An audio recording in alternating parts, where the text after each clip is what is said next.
So dahil Christmas nga guys, ayan, naglakad-lakad kami dito sa Somerset 313 at ito nga, pumunta kami sa green party para lang magtingin-tingin.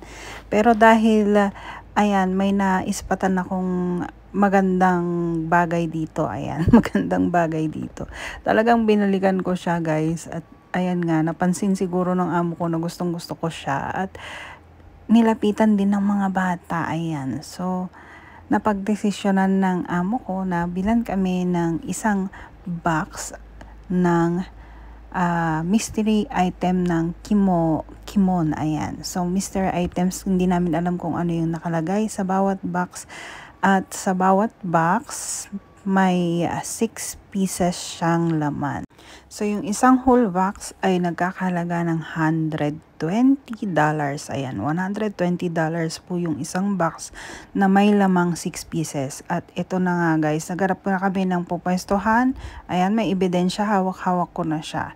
So, naghanap kami ng pupwestuhan para sa unboxing. At ito na nga, mag-uumpisa na kami sa unboxing. So, dalawa para sa mga bata at tig-isa kami ng aking amo. So, ayan na guys, binubuksan na ng aking kulitis ang kanyang box at ayan na nga. Ang ganda ng nakuha niya. Ang ganda ng kulay, yellow. And then, syempre, may isa pa dahil dalawa nga sa kanila. Tingnan natin. So, ang nakuha niya ay ang kulay ng panda. Ayun, panda. So, ang ganda. Ang cute ng mga manika na to. Ayan. So, keychain pang display sa bag. Ayan. So, ayan na guys. Ang ganda. Ang ganda ng nakuha ni Gabi. Ang galing mamili. So, hindi ko pa rin alam. Ayan, ang ganda din ng nakuha ni Anisha. Ang ganda ng kulay.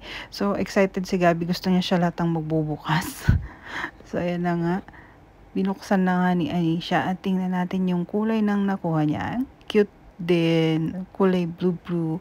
So, it's my turn naman. Ayan, bubuksan ko na siya. At ang nakuha ko ay... ayun, ang ganda din. So, ito na. Boss ko na syempre. Ayan. Titignan ko kung ano yung nakuha. Ayan, syempre excited. Excited kami lahat makita. And, ayun na nga. Ang cute. So, yun na guys. Ito na yung nakuha ko. Ayan. Ang cute, diba? So, if you like this video guys, please subscribe to my channel. Paki-like na rin at paki-hit na rin ang notification bell para lagi kayong updated sa aking mga bagong videos. Bye-bye!